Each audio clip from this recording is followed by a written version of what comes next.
Thank you. Good evening. I want to welcome everybody to today's webinar, New Jersey Child Custody. My name is Brad Micklin. I think we're ready to start. I may have people that are signing on as we go through, but it shouldn't really interrupt our process. So I'm going to jump right into it for you.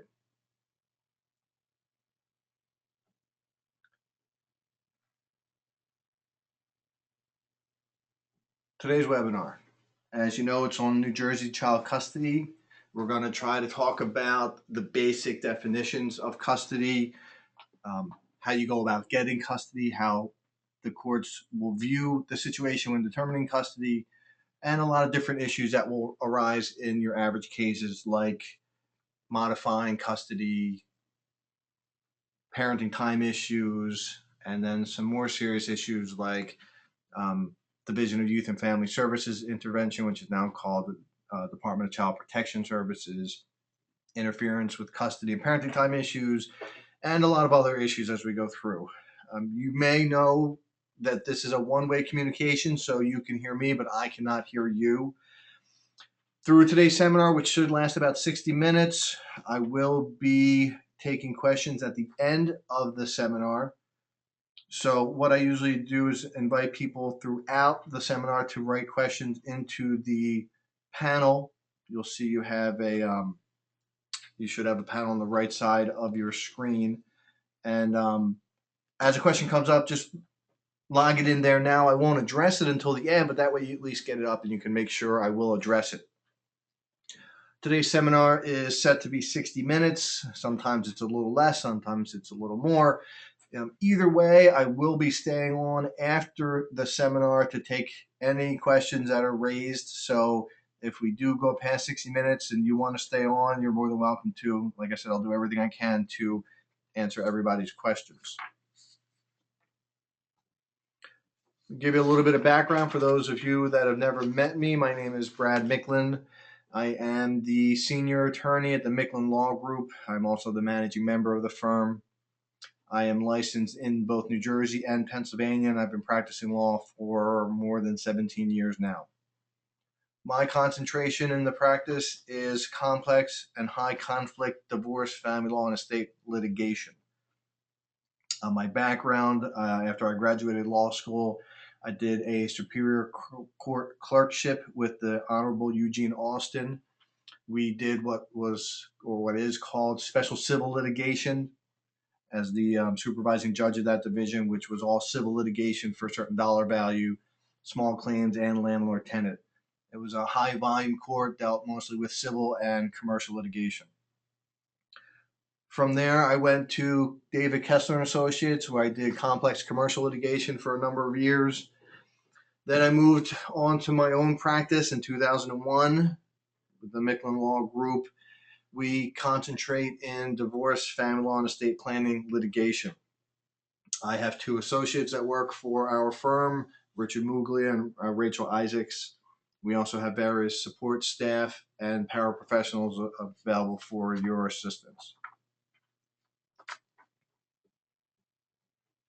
All right, so let's jump right into it. First area I want to cover for you today is the different types of custody.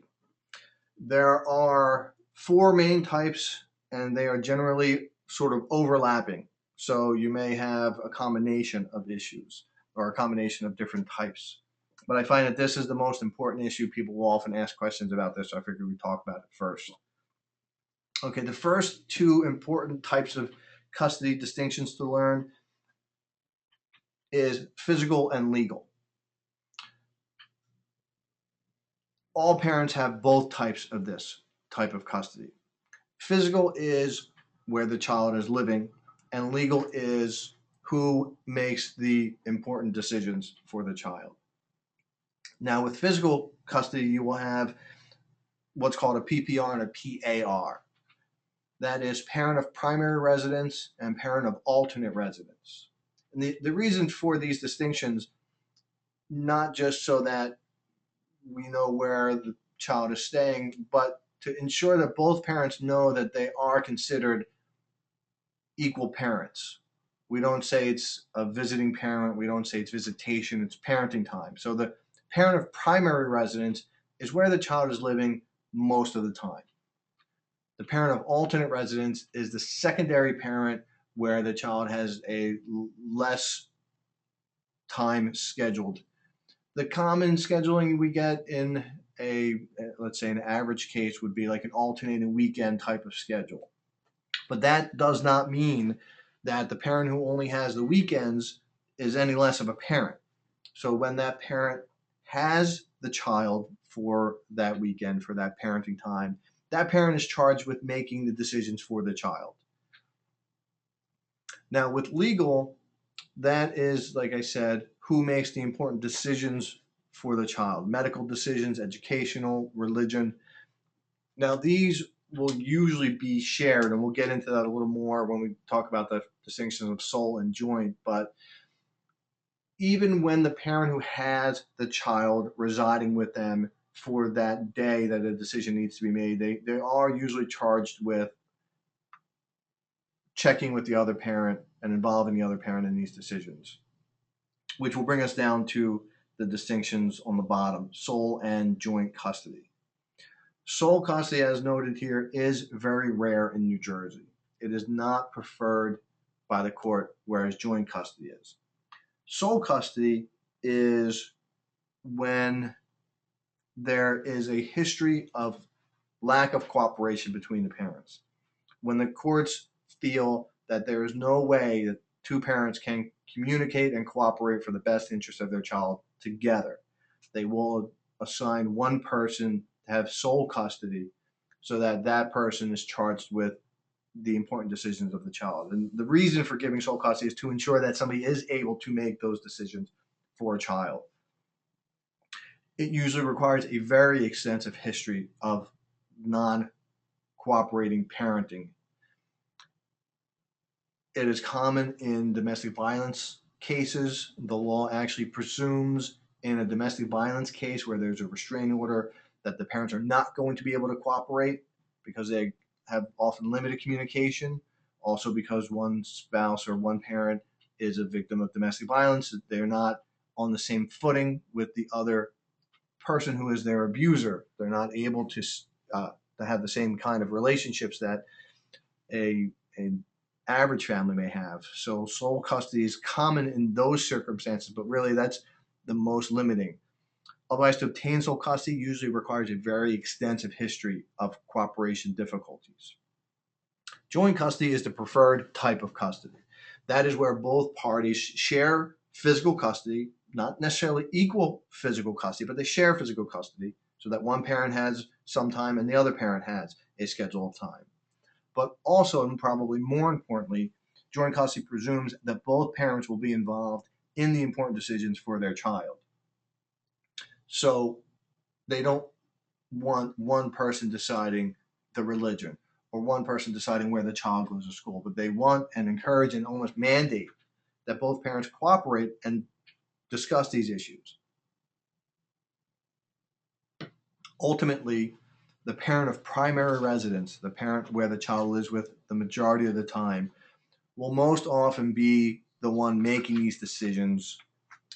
And when there is a lack of agreement or consensus on what decision is best and you find yourselves in court, more often than not, the courts will side with the custodial parent or the parent of primary residence because that's the parent who is charged with the day-to-day responsibilities. So it more often will affect that parent. The decision will affect that parent. So they don't want the non-custodial parent choosing what school the child goes to when the custodial parent is the one who has to take the child day in and day out. So let's look at some of the custody basics.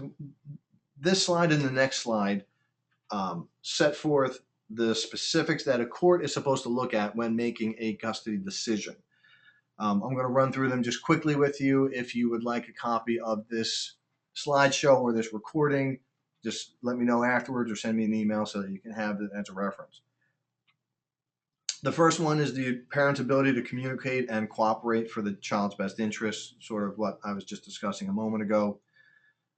The next is the willingness of the parents to accept custody and any difficulty in the past with parenting time. You will see these are very significant issues, cooperation and parenting time. The lack of cooperation, the lack of allowing the parent of alternate residence parenting time greatly will affect many custody decisions. The next one is family interactions, the relationship of child with parents as well as other siblings, the history of domestic violence. Also very significant because it greatly changes the dynamic of the parents in relationships with one another. Next is the safety of the child. Again, this really turns on to the issues of whether or not there's domestic violence, whether or not there's child custody and abuse issues in the past. The next is the preference of the child. This is a very complex issue because a lot of people want to have the courts ask their children what they prefer. And courts are very, very reluctant to do that. And every case is going to be a little different to what judge will and at what age they think it's appropriate. Generally speaking, when a child reaches 13, 14 years old, they're more often considered appropriate to ask their version. But I've had cases where a 17-year-old had a custody matter that she was involved in, and the courts would not speak with her because they didn't feel that any child at any age should be making the decision of where he or she may live or any significant custody issues. So it's going to turn on different issues in different cases. The needs of the child, very broad category. It will often deal, as many of these other issues will, with things like the child's medical needs and educational needs, maybe special abilities. Going on to the next slide, more custody basics that the courts will look at. The stability of the home environment. This is where economics and employment become an issue. Not often the most important, but certainly something that the courts must look to. Next is fitness of the parents, parental fitness. This is where, again, issues of domestic violence will be investigated. If there are issues of drug or alcohol abuse or child abuse, these will become very significant. The next issue courts will look at the proximity of parents' homes, meaning how close do they live to one another. And let's say, for instance, if you're seeking sole custody and there's a great physical distance between the two parents, it's one reason to consider it, whereas if the parents live very close to one another, sole custody would be less appropriate because the other parent's close enough to have a meaningful involvement in the child's life. Next is the time spent with the child prior to or subsequent to separation. This is really looking to the bond that the child shares with the parents. The next is the parents' employment responsibility. Courts, again, will look at the economics, but also, more importantly, they're going to look at who is going to watch the child and be more available for the child. Is there going to be a greater need for daycare and babysitters in one home, but maybe not the other? You know, with the way that the economy's been over these past, 5 or 10 years, we have a lot of people that aren't working. We have a lot of homes where now we have stay-at-home fathers, where maybe 10, 20 years ago we didn't have that. So the economic dynamics are starting to affect custody decisions in very significant ways. And last is the age and number of the children. This is more, again, of family dynamics. How many children are we talking about? How many siblings are involved? Custody decisions of one child is a lot easier than if you had 3 children, because now often there are issues like separation. Do we want to separate the children from their siblings, even if they're not full siblings? You know, we have a lot of second families and half brothers and sisters, and the issues about separating them and living together are also very significant issues. All of these issues, the courts will look at any and all of them. They are all very fact specific. They're going to vary in importance depending on each case, so no one has any greater importance in any given case. It's just a general standard or guide that the courts look to when trying to decide what is going to be best for a child. Now, when it comes to deciding custody issues, there are certain presumptions that the courts in New Jersey operate. First and most important is the courts presume that both parents are fit to parent. The underlying belief is that if you chose to have a child with one another, then you chose to parent and you chose that partner. Obviously, there are circumstances where that's not the case, but that's outside of the scope of today's presentation. But you chose to have a child together, then you must assume that that person that you shared this relationship with is capable of parenting. The second issue, as I mentioned before, the courts presume joint custody is in the child's best interest. Um, Now, when there is a genuine issue, and we'll get into this a little later more thoroughly, but when there's a genuine issue of custody, the courts will normally have what's called a plenary hearing to decide whether or not there should be a change of custody or who should get custody if there's not been an initial determination. Now, these presumptions can be rebutted, as most presumptions. Here we have a list of 6 of the things the courts will most commonly look at when you're trying to rebut the presumption of fitness or for joint custody. The first, severe mental disability. This can be a mental or medical issue. It can also be an addiction-related issue. Next, we have incapacitation. Again, it could be a mental or medical issue. It could also be some kind of physical or drug-related incapacitation. Next is incarceration or hospitalization. Now, that really turns to more of a temporary decision in some cases, where if a parent who would otherwise be fit and the custodial parent is going to be hospitalized for a significant period of time, then obviously there's going to be a need to change who is going to have custody of this child, at least in the interim of the hospitalization. The next on the right, severe drug abuse, fairly clear. And then the last 2 are history of abuse and history of child neglect. Abuse can be also drug abuse. Abuse could be of the other parent. And then, of course, child neglect and abuse is related to how the child has been cared for. Very significant issues when trying to rebut the presumption for custody issues. Now, how do we get custody? Assuming that there hasn't been court involvement, you're going to need to first have a genuine issue that needs to be brought to the court. Now, if you've never had a custody determination, that in and of itself makes it a genuine issue. But a lot of times you'll have, like say in a divorce case where there's been a physical separation and the child is residing with the parent, and there maybe even has been a court order for custody. In order to change custody, you have to show a genuine issue. You can do this by either a motion or an order to show cause. And those are commonly filed in divorce cases. You'll see on the right here, FD, which is family non-dissolution cases. They have standard forms that you're actually required to fill out. So if you do not have a divorce case, or you're not going to be filing for a divorce, then you'd be using these forms, and the courts won't accept it without those forms. Now, once you file either your motion or your family dissolution forms, there's a process that the court is going to bring you through. First, they're going to have a hearing. They're going to bring you in for a hearing. The court's going to you'll let the other side file opposition and be heard for oral argument. Before anything else is done, the court will normally schedule the parents to attend parenting and custody mediation. It's mandatory, but it's confidential. You do not need to settle your case, but you will normally need to attend mediation to try to settle. Courts always prefer, especially with custody cases, that the parents settle their issues themselves and not have the judges have to make the decision for them. If the mediation is unsuccessful, most cases the court will have what's called a plenary trial. Plenary trial is a complete but a short or brief trial. You will have the parents testifying. You may need to have expert witnesses that interview the child come and testify. And in some cases, you will have the child testifying. Again, this will turn a lot on the age of the child and the facts of the case. And in some cases where the courts do interview a child or take a child's testimony, they will do it in what's called in camera, which means that it's private, just the judge and the child. It will usually be recorded, but no other party would be permitted to attend it. Nobody else would be asking questions.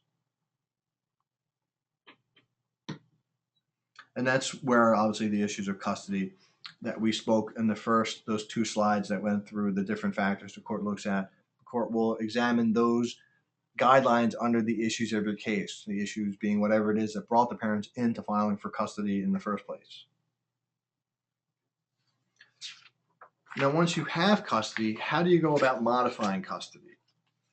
Now, generally speaking, any custody order that is given by a court is considered temporary in nature, which means any custody order can be changed or modified. Now, it can also be changed by the judge or the state themselves. New Jersey and probably most states believe that the state itself has a significant interest in protecting the children of its state. So even if the parents don't seek a change of custody, sometimes the state can. And we'll get into that a little later also in greater detail. But the standard for modification is a material or substantial change in circumstances that have affect the child's health, safety, or welfare. This is more commonly known as the best interest standard. Unfortunately, there's no specific definition of what is a material or substantial change in a child's circumstances. It's going to be a case-sensitive, fact-sensitive analysis.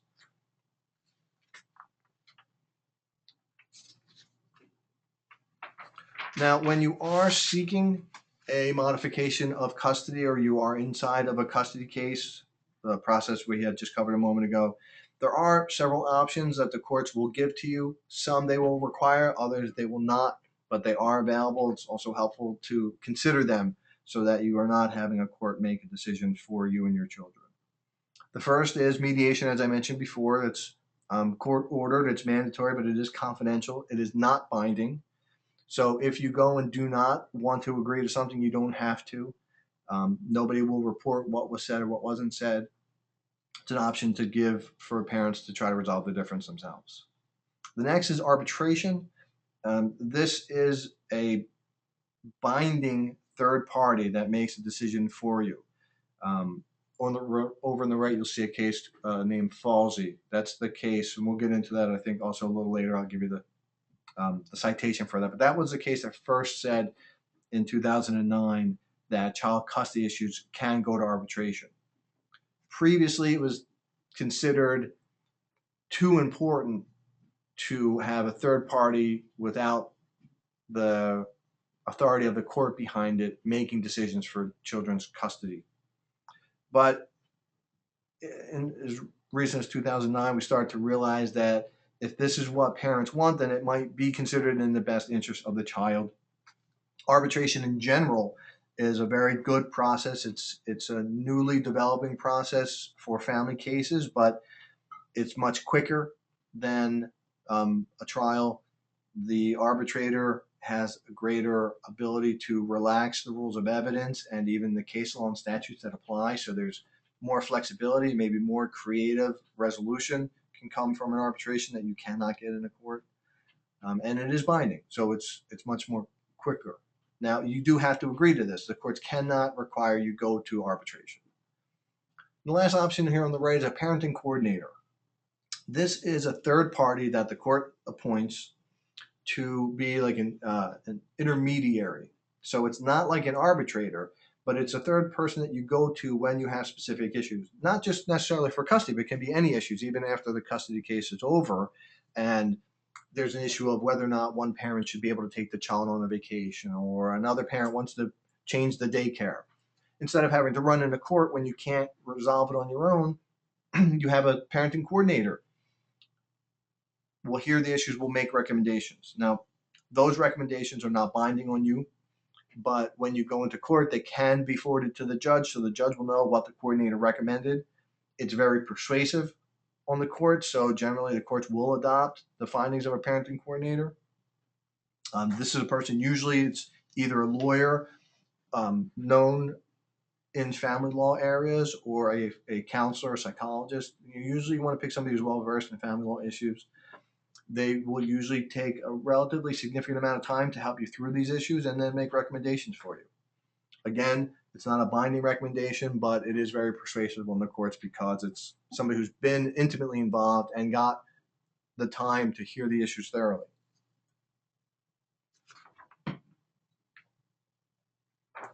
Relocation. Very, very prevalent issue nowadays. It's very common for people to be moving. We have a very transient economy, and then with the recent changes in the economy, a lot of people are relocating for employment purposes. In a second, we'll go through the specific factors that a court looks at relocation, but basically the burden to seek a relocation is on the custodial parent. if that parent is seeking to move, they have to prove, and here I'm just giving you the simple version. The standard is that there's a good faith reason for the move and it's not inimical to the child's best interest, meaning it doesn't hurt the child. It's not going to harm the child.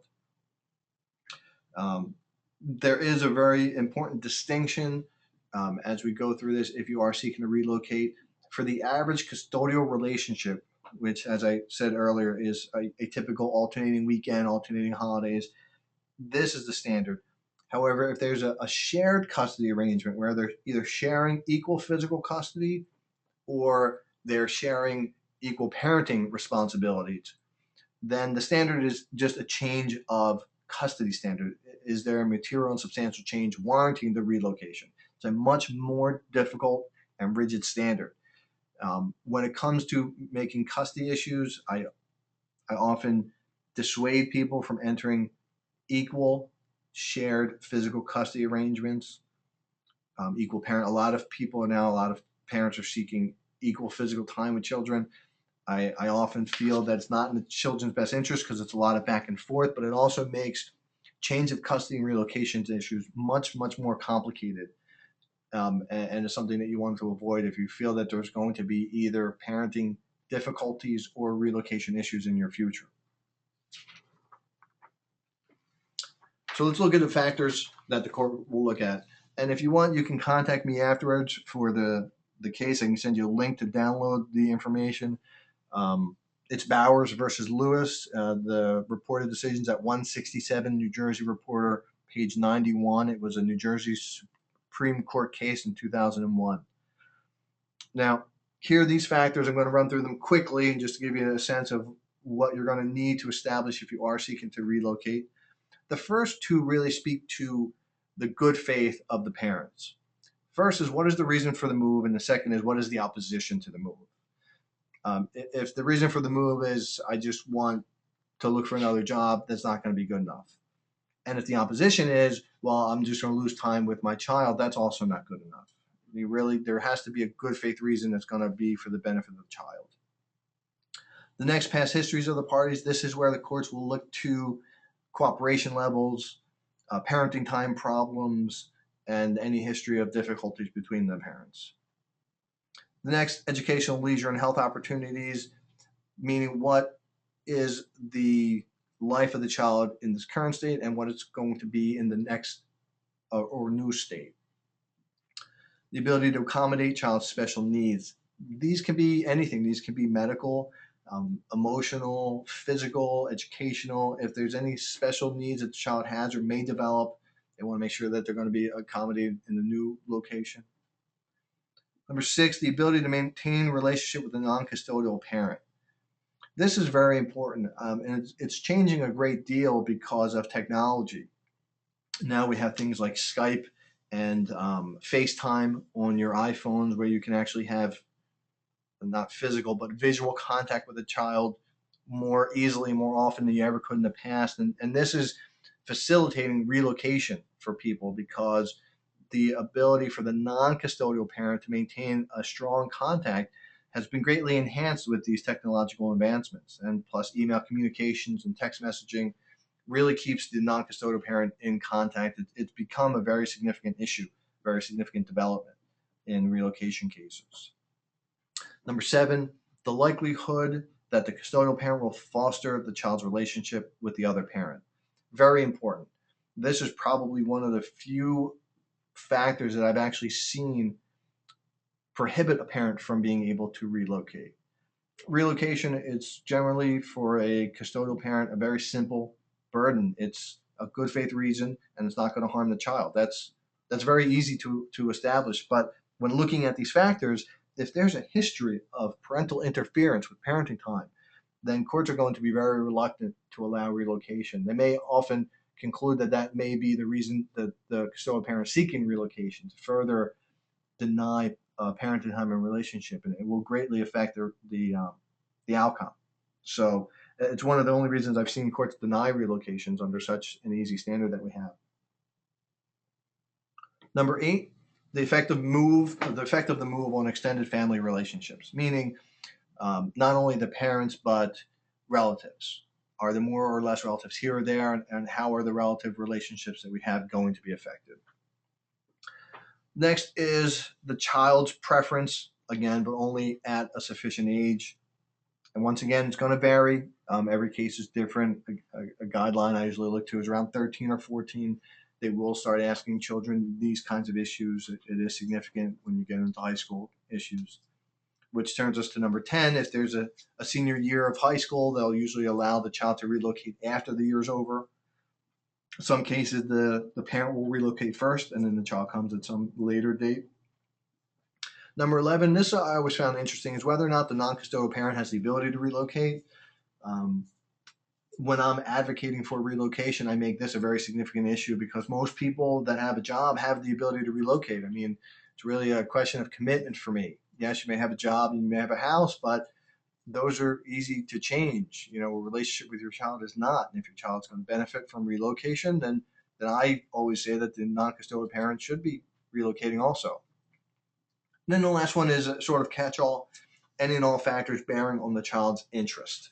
This can be anything, and the courts will use this to really get a thorough investigation and decision before permitting the relocation. Here are some relevant case law. I'm not going to spend a great deal of time going through the facts of them because the facts of these cases and the issues may not actually relate to your specific case, but what they've been used for, or what they're cited to for now for the principles, are still very significant, even though they're very old cases. The first one is Kinsella versus Kinsella, 150 New Jersey, page 276. And again, if you need any of these, you can contact me afterwards and I can get you copies of the case law. This was a case that defined what the best interest standard is, and it's something that you'll hear in every case involving a child issue, whether it's custody or parenting time, relocation, anything. It's always the best interest of the child. Second is Voorhees versus Voorhees, 76 New Jersey, page 103, and 78 case. This talks about the changed circumstances. Remember I said the standard for change of circumstances in material and substantial change of circumstances. This is the case that first announced that. It's sometimes good to go through cases like this so you get a real sense of what the court was thinking when they created these standards, what the history of it is, so you can prepare yourself to address them. Shaw versus Shaw, 138 New Jersey Super 436, is a lower level court decision from 76 that talks about plenary hearings. Remember I said that in most cases, not all cases, but in most cases, the courts will have a plenary hearing when determining custody. Now, it's not a requirement. Courts do not need to have a plenary hearing if they don't feel there's a genuine issue that will be decided at it. But the majority of the times, courts will have one just because it's a more appropriate way to make decisions. It's a more thorough evaluation. And the last is Lepis versus Lepis, 83 New Jersey Supreme Court, page 139. This is a very important case, and I would generally recommend anybody involved in either a divorce or a serious custody issue to read this case. It's widely used in many different forms. It is about change of circumstances, and it's important on many levels. So I would definitely recommend this. It discusses what a change of circumstances is. A lot of cases, you're agreeing to what are going to be future circumstances. Sometimes you're agreeing to waive changes in the future. And Lepis versus Lepis is a very significant case. I would highly recommend to review that. Next set of cases, also very important on different issues, Cesar versus Cesar. This was a domestic violence case, but the holding of it speaks to the deference that our appellate division, which is the court that reviews the trial court or your judge's decision, it addresses the standard that they use when reviewing these types of decisions. And what the court found in Cesar was that the family court judges are believed to have a special expertise in evaluating the facts of family cases, not just the issues, but the parties, their demeanor, their credibility. So the appellate division will not overturn a significant amount of trial judges' decisions or trial court decisions because they're often turning on issues of credibility and the intricate knowledge that the judge is supposed to have about the case, which makes it very difficult to appeal family court decisions for that one reason and that one main case law. Next is Barblock versus Barblock, 383 New Jersey Super at 114. This is the case that says whether or not you need to have a plenary hearing in all custody cases. Like I was saying before, most of the time the courts will, but they are not required to. I often try to avoid having a plenary if I represent the non-custodial parent. If you can avoid and defeat a claim for a plenary hearing, you will usually defeat a claim for a change of custody or even a relocation. And then last is Bowers versus Lewis, as I mentioned before. That's 167 New Jersey, page 91. This was the factors for relocation, the ones I spoke to before. If you are going to have, or you feel that there may be a relocation in your future, I would highly recommend reading that case thoroughly. Very important.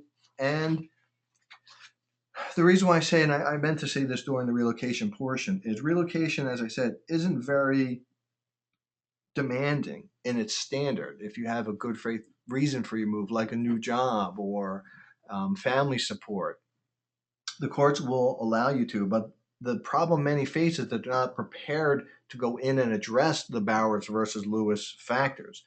Those 11 or 12 factors I set forth are easy in most cases to present to a judge, but you need to do a thorough presentation before you bring these up to a judge's attention so that you can show that it is in the child's best interest, that you do have a good faith reason, that the child's needs are going to be met, that the relationships are going to be maintained.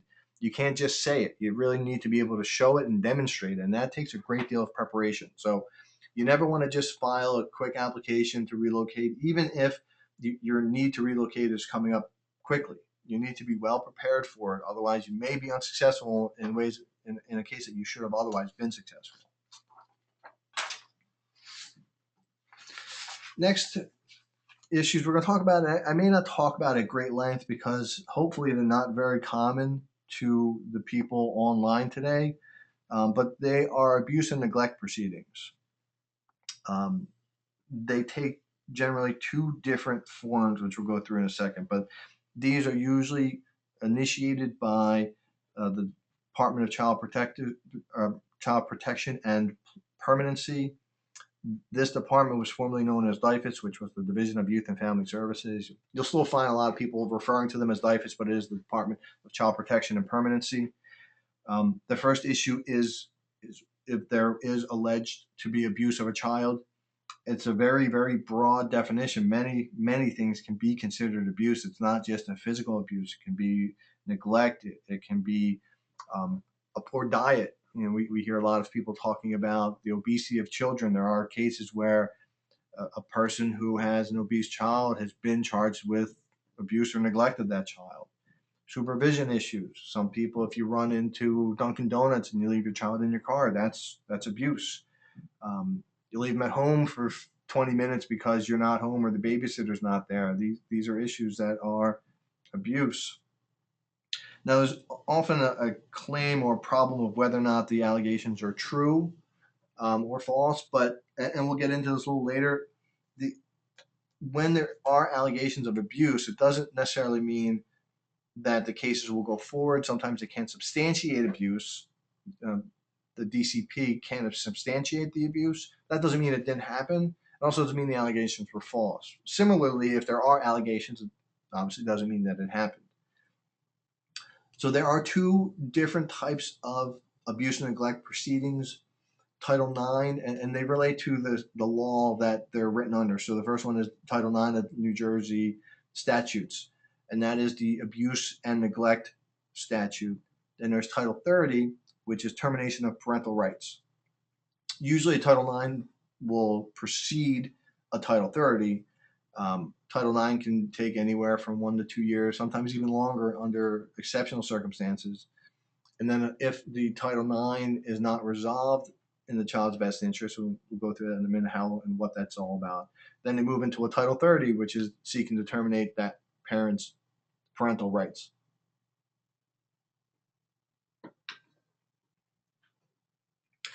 So let's look at first the abuse and neglect under Title IX. Um, the purpose of and I'll often refer back and forth between either abuse and neglect or Title IX. When I'm saying one or the other, I mean them the same way.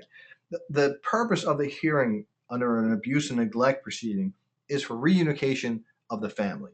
Now, whether or not the child has been removed from a house where there's allegations of abuse or not will vary case by case. But if there's a problem of abuse in a custodial relationship, the, the purpose of the court's involvement is to remedy that issue, to remove it. Um, so first is the court has to look to what are the allegations and are they founded or substantiated. And as I touched on before, um, it's very difficult in many cases to substantiate an act of abuse, and it doesn't necessarily mean it didn't happen. Um, but they first need to determine whether or not there was an act of abuse. And the standard of proof for that is by the preponderance of the evidence. Now, this is a very intricate legal term, and there's, again, not a real clear definition of what that means. It's most judges will say it's more than 50%. If that can give you a definition of it, you need to prove beyond at least more than 50% has to be believed that it happened. Now, inside of Title IX, you will have three different types of hearings. The first and the last only occur once, and the one in the middle will occur over the course of the whole litigation. Now, the first one is a fact finding. If you find yourself in an abuse and neglect proceeding and you're going to a fact finding hearing, this is a very, very important hearing. The purpose of the fact finding is in order for the court to continue the case, in order for the court to continue to have what's called jurisdiction over this case, they have to find that there was an act of abuse that has occurred. It's not a finding for proving factors, it's a finding to keep the case open. So, in a lot of cases, a lot of lawyers will recommend their clients give what's called a stipulation, and that is they're just stipulating that there was an act of abuse sufficient for the court to have this investigation. Now, in most cases, that, believe it or not, is a good step to take, because when you stipulate to an act of abuse, you're not stipulating that you're not admitting that it occurred. You're also not usually admitting to any specific act. You're admitting that there's enough proof to the court to suggest that there is an act. And the reason why you would stipulate to something that's significant is because you don't want to put on the testimony and have either it's the DCP or the court or the witnesses get practice in proving that there was an act of abuse. So if you're the parent charged with that allegation, more often than not, you will be stipulating because you don't want to go through a full trial and have this testimony come out. But it's important that you understand that. And in some cases where there's, a weak allegation, then you don't want to stipulate. But you need to make sure that have a lawyer. The courts will appoint somebody in most cases if you can't afford a lawyer for these kinds of cases. But you want to make sure that you know exactly what you're doing before you stipulate or don't stipulate. Dispositional hearings, usually this will be every 3 months in a Title IX case.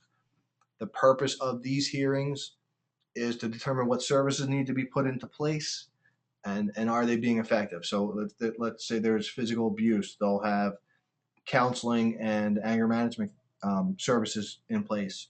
3 months, they'll come back and ask if the parents have been complying with the recommendations, have the services been put into place, and are they helping? Because again, the purpose of this hearing is for reunification.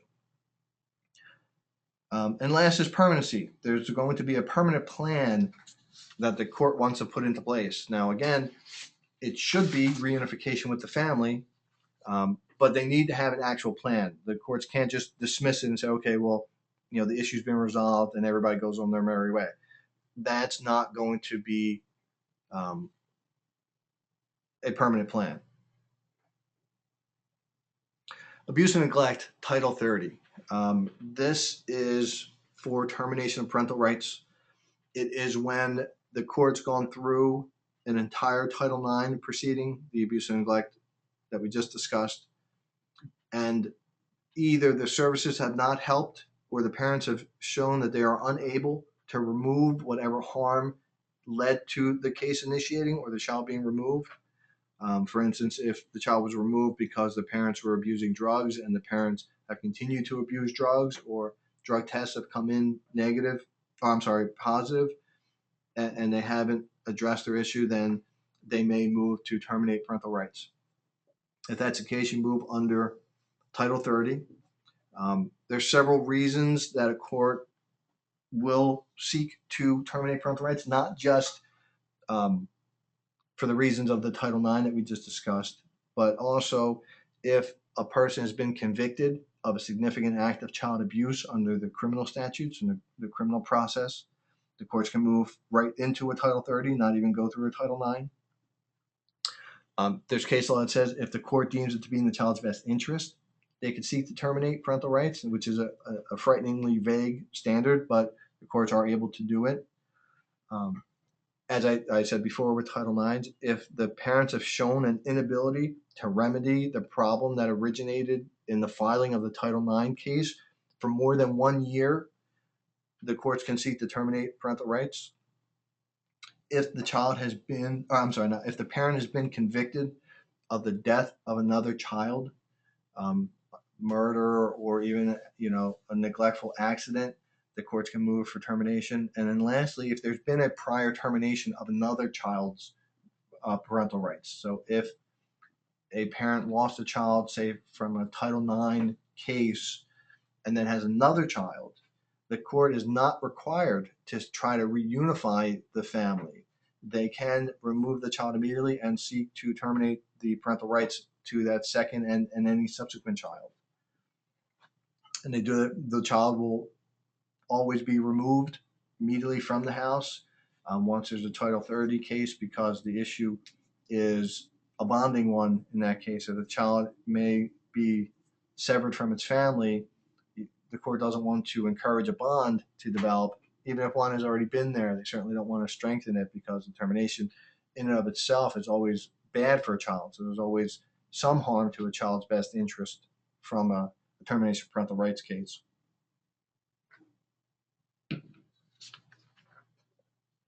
Now, these issues, interference and kidnapping, I put this in here because these issues come up a lot in high conflict cases, and they're difficult because a lot of people, and even a lot of law enforcement individuals, don't really know the difference between interference and kidnapping. And it leads to a lot of problems because it makes it difficult for parents to enforce their rights. So you need to know the distinctions and also what your rights are, so that you can properly protect your rights as well as your child's. The first thing to know is the UCCJEA. This is the Uniform Child Custody Jurisdiction and Enforcement Act. That's the statute that determines where is a child considered to be living. Let's say, and the definition is generally what is a child's home state. Now, generally speaking, under the UCCJEA, the child is deemed to be residing where it's lived the last 6 months. And this is significant not only because it determines what court that you're going to be in, but also where your witnesses and all your evidence is going to be provided. So a lot of times when you have a divorcing family or a relocation case, you have issues of where is the child's home state. And even more importantly, when you have a newborn, or maybe you have a transient parent and you haven't had a child residing for 6 months or more, how do you determine where to file when there's been a serious interference or a kidnapping issue? Now, in a case like that where you cannot determine the home state, or there is not a 6-month window where the child has resided in one place, the courts will look to where is the most significant connections. Where did the child live the longest? Where are their doctors located? Where are their counselors or school teachers? Basically, the courts will say, whatever evidence we're going to need to determine this custody issue, where is it found? And that would be the most significant connections, and therefore it would be the child's home state. Now, there's a couple statutes that deal with interference with custody and with kidnapping. The first is the NJSA 2C:13-4. This speaks of interference with custody and parenting time. This is going to be the most common statute that you're going to rely on for parenting problems. If you're being repeatedly denied custody, or your custody rights or your parenting time, this is a statute that you can go to prosecute a criminal action against it if you're not satisfied with the family court or if you're looking for a much harsher remedy. Now, most people, including myself and most judges, will urge a parent not to seek criminal involvement. It's often not in the child's best interest that a parent be prosecuted, but conversely, there are statutes for a reason. If your rights are being interfered with, then sometimes the criminal system is your best and fastest remedy. Now, the next statute, NJSA 2C:13-4 and 2C:13-1. This is the kidnapping statute. Now, I put this in here because the current state of the law says you cannot kidnap your own child, and that's important to know because a lot of people will run into the police and say, the father's kidnapped the child, he's not bringing him back, he went over state lines, and you can't kidnap your own child, so they won't take that charge. But it is interference. So you want to make sure that you're going under the right statute so that they will be able to help you. If you try to file kidnapping charges, you're going to be unsuccessful and you're going to waste a significant amount of time. My recommendation is before you go into either of these venues, interference with custody or the kidnapping issues, that you talk to a lawyer or maybe a family counselor and get some understanding of the ramifications both to the parent and your child, so that you know that is the best course of action for you to take.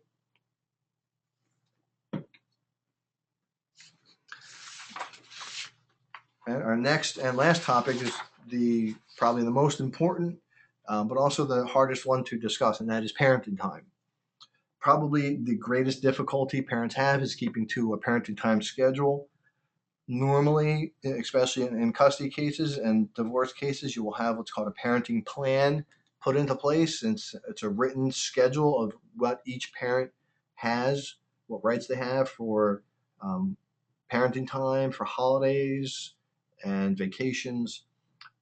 It needs, in most cases, to be very specific. You want to have as much detail as you can, what times people are picked up and dropping off the children, what the dates are, when holidays start. You want to include issues such as when there's a conflict between a holiday and another scheduled parenting time, which controls, and possibly even you want to have how conflicts are going to be resolved. Are you going to go to mediation or arbitration, for instance? You want to try to build in as many future issues as you can. Now, generally speaking, all of us involved in the legal system hope that parenting plans are sort of just the sort of basement level of rights. It's a writing that says this is the minimal that you're entitled to. We always hope and encourage parties to be cooperative in expanding parenting time and being flexible with parenting time. One parent may have the need to change a weekend or to get extra time or to go out of state during the other parent's parenting time schedule. Parents can always agree to deviate from their own parenting time schedule. It's usually recommended so that there's flexibility. Cooperation is generally always in the child's best interest, so you want to have as much flexibility as you possibly can.